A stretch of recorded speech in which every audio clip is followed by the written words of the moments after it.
Hello plus two class. आज हम आपका केमिस्ट्री का चैप्टर 2 स्टार्ट करने जा रहे हैं जो कि है सॉल्यूशंस। जैसा कि आप सबने अपनी प्रीवियस क्लासेस में पढ़ा हुआ है कि हम सब्सटेंसेस को दो मेन टाइप में क्लासिफाई करते हैं। एक होते हैं प्योर सब्सटेंसेस, दूसरे होते हैं मिक्सचर्स। जो प्योर सब्सटेंसेस होते हैं वो फर्दर दो टाइप के होते हैं, एक को हम बोलते हैं एलिमेंट्स, एक को बोलते हैं कंपाउंड्स। और जो मिक्सचर्स होते हैं, मिक्सचर्स बेसिकली केमिस्ट्री के लैंग्वेज में मिक्सचर्स को ही हम सॉल्यूशंस बोलते हैं। जो मिक्सचर्स होते हैं उसमें कॉन्स्टिट्यूएंट पार्टिकल जो होते हैं वो सेम फेज में भी हो सकते हैं, वो अलग अलग फेज में भी हो सकते हैं। यानी वो होमोजीनियस भी हो सकते हैं, वो हिट्रोजीनियस भी हो सकते हैं। होमोजीनियस जब सेम फेज में होंगे, हिट्रोजीनियस जब वो डिफरेंट फेज में होंगे। अब अगर होमोजीनियस मिक्सचर्स हैं तो उनको बोलते हैं ट्रू सॉल्यूशंस। अगर वो हिट्रोजीनियस मिक्सचर्स हैं तो उनको बोलते हैं कोलॉइड या फिर उनको बोलते हैं सस्पेंशन। जो आपके हिट्रोजीनियस मिक्सचर्स हैं उनको हम इजीली डिफरेंशिएट कर सकते हैं, उनके पार्टिकल्स को फिल्ट्रेशन से अलग कर सकते हैं, सेंट्रीफ्यूगेशन से अलग कर सकते हैं। बट जो ट्रू सॉल्यूशंस होते हैं जैसे सॉल्ट एंड वाटर, इनको हम किसी भी ऐसे general method, filtration, setting, centrifugation, इससे हम सेपरेट आउट नहीं कर सकते हैं। तो ट्रू सॉल्यूशंस को कैसे हम डिफाइन कर सकते हैं? True solution is a solution True solution may be defined as a homogeneous mixture of two or more pure non-reacting substances whose composition can be varied within a certain limit. True solutions एक ऐसे solutions होते हैं जो कि पहले homogeneous mixtures हैं, जो कि दो या दो से ज़्यादा प्योर नॉन रिएक्टिंग सब्सटेंसेस से बने हुए हैं और उनकी जो कॉम्पोजिशन है हम उनको कुछ एक लिमिट तक वेरी कर सकते हैं, उनको बोलते हैं हम ट्रू सॉल्यूशंस। अब हम पढ़ेंगे डिफरेंट टाइप्स ऑफ सॉल्यूशंस, उनकी कंसंट्रेशंस क्या क्या होती हैं, उसके बारे में अब हम चैप्टर में आगे डिस्कस करेंगे। सबसे पहले टाइप्स ऑफ सॉल्यूशंस। पहले नेचर ऑफ सॉल्यूशन। सॉल्यूशन को हम बोलेंगे सॉलिड सॉल्यूशन। अब कोई भी सॉल्यूशन होता है उसके दो पार्ट्स होते हैं, एक को बोलते हैं सॉल्यूट, दूसरे को बोलते हैं सॉल्वेंट। जो लेसर अमाउंट में प्रेजेंट होता है उसको बोलते हैं सॉल्यूट, जो लार्जर अमाउंट में प्रेजेंट होता है उसको बोलते हैं सॉल्वेंट। या फिर which is to be dissolve उसको बोलते हैं solute, in which it is dissolve उसको बोलते हैं सॉल्वेंट। और दोनों के कॉम्बिनेशन से बनता है आपका सॉल्यूशन। सबसे पहले गैस इन सॉलिड। एग्जाम्पल है इसका, gas absorb on the over metal surface. Metal surface के ऊपर जो गैस एब्जॉर्ब हुई है उसको हम बोलते हैं सॉलिड सॉल्यूशन। और कौन से टाइप का है सॉलिड में? गैस इन सॉलिड टाइप का। दूसरा है लिक्विड इन सॉलिड, जिसे मर्करी इन अमलगम्स। मर्करी एक लिक्विड होता है, अमलगम्स होते हैं एलॉयज ऑफ मर्करी। तो लिक्विड को किस में हमने डाला है? सॉलिड्स में। एग्जाम्पल है इसका mercury in amalgam. Then solid in solid, जितने भी एलॉयज हैं हमारे पास उसमें हम क्या करते हैं, एक सॉलिड मेटल को दूसरी सॉलिड मेटल में डिजॉल्व करते हैं। तो इसको लिए क्या हम यूज़ करते हैं? Solid in solid. कौन से टाइप के सॉल्यूशंस हैं ये सारे? ये हैं सॉलिड सॉल्यूशन। दूसरे टाइप के जो सॉल्यूशन हैं वो हैं लिक्विड सॉल्यूशंस। लिक्विड सॉल्यूशन में अगर सॉल्यूट गैस है और सॉल्वेंट लिक्विड है, जैसे एरिएटेड ड्रिंक्स में हम क्या करते हैं, जैसे सोडा वाटर होता है उसमें क्या करते हैं, कार्बन डाइऑक्साइड गैस डिजॉल्व करते हैं लिक्विड में। तो गैस इन लिक्विड टाइप का वो लिक्विड सॉल्यूशन है। दूसरा लिक्विड इन लिक्विड, जितने भी मिक्सिबल लिक्विड्स हैं, मिक्सिबल लिक्विड जैसे अल्कोहल इन वाटर जो एक दूसरे के साथ अच्छे से मिक्स हो जाते हैं, वो एग्जाम्पल हैं लिक्विड सॉल्यूशन के। थर्ड है सॉलिड इन लिक्विड, जैसे सॉल्ट इन वाटर। पानी में हमने क्या डिजॉल्व किया है? सॉल्ट डिजॉल्व किया है। सॉलिड इन लिक्विड, वो कौन से टाइप का सोल्यूशन है? ये भी लिक्विड सोल्यूशन। थर्ड है gaseous solution, gas in gas, जैसे डिफरेंट गैसेस का मिक्सचर है air. Then liquid in gas, humidity present होती है एयर में, उसको बोलते हैं लिक्विड इन गैस टाइप का solution. Then solid in gas, जैसे आयोडीन वेपर्स प्रेजेंट होंगे एयर में, तो उसके लिए हम क्या यूज़ करेंगे? Gaseous solution. और कौन सा गैसियस सॉल्यूशन? जिसमें सोल्यूट है आपका सॉलिड और सॉल्वेंट है आपका गैस। ये सारे हैं different type of solutions. 9 type के 3 मेन टाइप हैं हमारे पास, जो कि आगे 9 टाइप में क्लासिफाइड है। नाउ नेक्स्ट टॉपिक है आपका एक्सप्रेसिंग कंसंट्रेशन ऑफ सॉल्यूशंस। हम क्या क्या कंसंट्रेशन के यूनिट्स को यूज़ करते हैं उसको हमने एक एक करके अब स्टडी करना है। सबसे फर्स्ट यूनिट जो है वो है स्ट्रेंथ। स्ट्रेंथ क्या होती है? Strength of a solution may be defined as amount of solute in grams present in 1 litre of solution. जितना अमाउंट सोल्यूट का प्रेजेंट है ग्राम्स में 1 लीटर सोल्यूशन में, उसको बोलते हैं स्ट्रेंथ। मैथमेटिकली स्ट्रेंथ होती है equal to mass of solute in grams upon volume of solution in litres, और यूनिट होती है स्ट्रेंथ की ग्राम पर लीटर या फिर ग्राम पर डेसीमीटर क्यूब।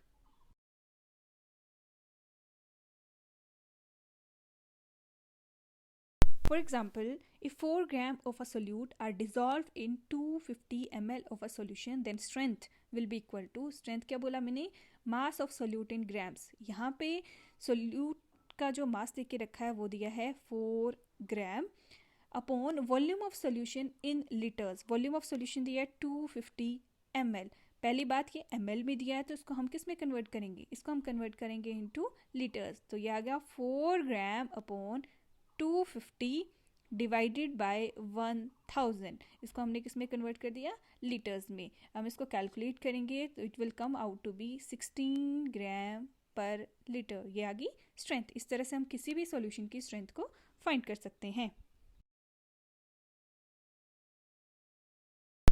नेक्स्ट जो कंसंट्रेशन की यूनिट है वो है मास परसेंट।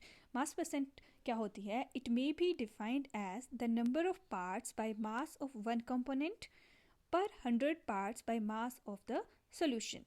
क्या होता है, number of parts by mass of one component. Components हमारे पास दो होते हैं, एक होता है सॉल्यूट, दूसरा होता है सॉल्वेंट। एग्जांपल लेते हैं हम, if A and B are two components of a binary solution, mass percentage of A कैसे देंगे, weight of A upon total weight. Total weight आएगा सोल्यूट का वेट प्लस सॉल्वेंट का वेट, यानी ए का वेट प्लस बी का weight multiply by 100। Mass percent of B कितनी होगी, ये होगी equal to weight of B upon total weight W A plus W B multiply by 100। इस तरह से हम कैलकुलेट कर सकते हैं मास परसेंट। नेक्स्ट है वॉल्यूम परसेंट। वॉल्यूम परसेंट क्या होती है, it may be defined as the number of parts by volume of one component per 100 parts by volume of the solution. दो कंपोनेंट है solute and solvent. For example mathematically हम कैसे represent करेंगे, अगर ए and B मेरे पास components हैं किसी binary solution के, तो वॉल्यूम परसेंट ऑफ ए होगी equal to V A upon V A plus V B. V A plus V B आ गई आपकी total volume multiply by 100। Volume percent of B आएगी equal to V B upon V A plus V B multiply by 100। V B की volume कितनी है upon total volume कितनी है multiply by 100। इस तरह से हम डिफरेंट कंपोनेंट्स की वॉल्यूम परसेंट को फाइंड कर सकते हैं। Next is mass fraction. It may be defined as the mass of one component to the total mass of all the components present in the solution। फिर से वैसे ही example लेते हैं, for a binary solution containing two components A and B।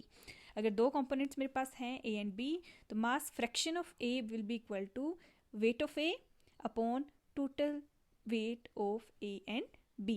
mass fraction of B क्या आएगी, weight of B upon total weight of A and B. इस तरह से हम मास फ्रैक्शन कैलकुलेट कर सकते हैं। जब परसेंटेज होती है तो हम मल्टीप्लाई बाय 100 करते हैं, बट जब हमें फ्रैक्शन फाइंड करनी होती है तो हम क्या करते हैं, किसी एक का weight divided by total weight. इस तरह से हम उसकी फ्रैक्शन फाइंड करते हैं। Next is mole fraction. Mole fraction को हम डिनोट करते हैं by small x। It may be defined as the number of moles of one component to the total number of moles of all the components present in the solution. Number of moles of one component upon total number of moles of all the components. इसके लिए फिर से वैसे ही example consider करते हैं। For a binary solution made up of components a and b, mole fraction of a xa will be number of moles of a upon total number of moles of A and B, यानी N A upon N A plus N B. Mole fraction of B आ जाएगी X B is equal to N B upon N A plus N B, यानी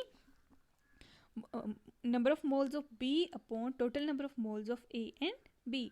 और हमेशा ध्यान में रखना है कि जब भी मोल फ्रैक्शंस का हम सम निकालेंगे तो वो हमेशा किसके इक्वल आता है, 1, यानी x A plus x B will always be equal to 1। जब भी कभी डाइल्यूट सॉल्यूशंस में बहुत कम अमाउंट में सोल्यूट डिसॉल्व होता है लार्ज एक्सेस ऑफ सॉल्वेंट में, उस टाइम पे हम यूज़ करते हैं concentration term parts per million या फिर ppm। क्या होती है ये, it is defined as number of parts by mass और volume of one component per million parts by mass or volume of the solution. For example, A and B अगर दो component हैं किसी भी solution के, तो ppm of A will be equal to mass of A upon mass of solution multiply by 10 raised to power 6. वैसे ही ppm of B आ जाएगी mass of B upon mass of solution multiply by 10 raised to power 6. या फिर अगर volume के term में बोलें, volume of A upon volume of solution multiply by 10 raised power 6. जो generally ppm का यूज़ होता है, एक तो इसका यूज़ होता है जब हार्डनेस ऑफ वाटर को जनरली एक्सप्रेस करना होता है, वो पीपीएम के टर्म में एक्सप्लेन करते हैं, हम एक्सप्रेस करते हैं. या फिर जब भी कभी एयर में हमने पोल्यूशन फाइंड करना होता है, कंसनट्रेशन फाइंड करनी होती है पॉइजनस गैसेस की, तो उसके लिए भी क्या यूज़ करते हैं, उसके लिए भी यूज़ करते हैं ppm. Next concentration term is molarity denoted by capital M. Molarity क्या होती है? Molarity of a solution may be defined as number of gram moles of solute dissolve per litre of the solution. कितने number of gram moles dissolve हैं per litre solution में, उसको बोलते हैं molarity. Mathematically molarity is equal to gram moles of solute upon volume of solution in litres. या फिर number of moles अगर नहीं लिखने हो या निकालने हो तो नंबर ऑफ मोल्स कैसे निकालते हैं? मास of solute in grams upon molar mass upon volume of solution in millilitre upon 1000. Okay, unit of molarity होती है ग्राम मोल्स पर लीटर या फिर मोल्स पर लीटर. यह है unit of molarity. For example, the molarity of solution containing 4.9 gram of H2SO4 dissolved in 250 ml of solution can be calculated as. हमें पता है molarity होती है number of gram moles of solute upon volume of solution in liters. Therefore, पहले number of moles निकालते हैं. number of moles होता है given mass of solute जो कि है 4.9 gram upon gram molecular mass या simple molar mass. Sulphuric acid का मोलर मास होता है 98 upon volume of solution in litres. 250 ml हमें दिया है तो लीटर्स में आ जाएगा 250 अपॉन 1000. ओके, फिर नंबर ऑफ मोल्स हम कैलकुलेट करेंगे. नंबर ऑफ मोल्स आ गए 0.05 अपॉन 0.25 इज इक्वल टू 0.2 मोल पर लीटर. इस तरह से हम इसको कैलकुलेट करेंगे या फिर किसी भी सॉल्यूशन की हम मोलैरिटी को कैलकुलेट कर सकते हैं. Next concentration term is formality. Formality is it is defined as number of gram formula mass of solute dissolve per litre of the solution. Mathematically formality होती है gram formula mass of solute upon volume of solution in litre. Unit of formality होती है gram formula मास पर litre. जैसे ionic compounds होते हैं NaCl, KCl, copper sulphate, जो कि मॉलिक्यूलर फॉर्म में एग्जिस्ट नहीं करते हैं बल्कि फॉर्मूला यूनिट में एग्जिस्ट करते हैं, उनके लिए हम कैलकुलेट करते हैं formality. Next concentration term is molality denoted by small m. Molality क्या होती है? It is defined as number of gram moles of solute dissolve in 1000 gram और kg of the solvent. Mathematically, molality small m is equal to gram moles of solute upon mass of solvent in kg. या फिर gram moles हम निकालते हैं mass of solute in grams upon molar mass divided by mass of solvent in grams upon 1000. Unit of molality होती है gram moles per kg या फिर moles per kg.